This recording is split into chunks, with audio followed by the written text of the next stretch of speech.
যুদ্ধবিরতির ঘোষণা কি তবে কেবলই কাগজে কলমে? দক্ষিণ লেবাননে সামরিক অভিযান চালিয়ে চরম বিপদে পড়ল ইসরায়েল। অভিযোগ উঠেছে, যুদ্ধবিরতি কার্যকর হওয়ার পরও আন্তর্জাতিক আইন লঙ্ঘন করে লেবাননের ভূখণ্ডে অভিযান চালায় ইসরায়েলি বাহিনী। আর এই অভিযানের ফলাফল হয়েছে ভয়াবহ।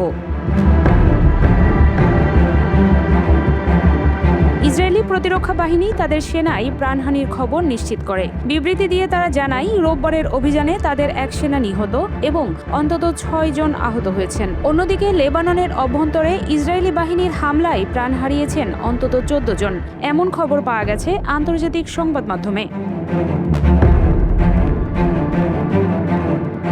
নিহত ইসরায়েলি সেনার নাম সার্জেন্ট ইদান ফুক্স। মাত্র 19 বছর বয়সী এই সেনা আইডিএফ-এর 7ম ব্রিগেডের 77তম ব্যাটালিয়নের সদস্য ছিলেন। দক্ষিণ লেবাননে অভিযানের সময় হিজবুল্লাহর পাল্টা প্রতিরোধের মুখে তিনি প্রাণ হারান।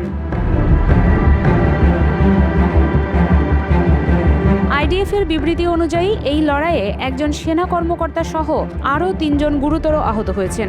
বাকি 2 জনের আঘাত আশঙ্কামুক্ত হলেও সবাইকে দ্রুত উদ্ধার করে হাসপাতালে ভর্তি করা হয়েছে। নিহত ও আহতদের পরিবারকে ইতোমধ্যেই বিষয়টি আনুষ্ঠানিকভাবে জানানো হয়েছে। সীমান্ত পরিস্থিতি নিয়ে উত্তেজনা এখন নতুন করে তুঙ্গে।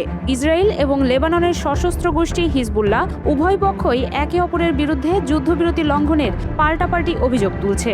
যুক্তরাষ্ট্রের মধ্যস্থতায় হওয়া এই যুদ্ধবিরতি শান্তি ফেরানোর কথা থাকলেও আদতে দক্ষিণ লেবাননে অস্ত্রের গর্জন এখনও থামেনি।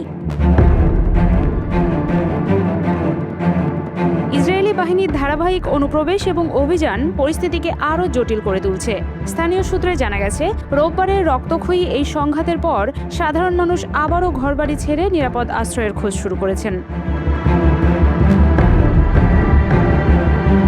বিশ্লেষকদের মতে, সীমান্তে এমন পাল্টাপাল্টি হামলা শুধু সামরিক উত্তেজনাই বাড়াচ্ছে না, বরং ফের বৃহত্তর আঞ্চলিক যুদ্ধের আশঙ্কাকে উস্কে দিচ্ছে। দীর্ঘদিনের টেকসই সমাধানের আশাভঙ্গ করে এই রক্তপাত পুরো মধ্যপ্রাচ্যের জন্য এক অশনি সংকেত।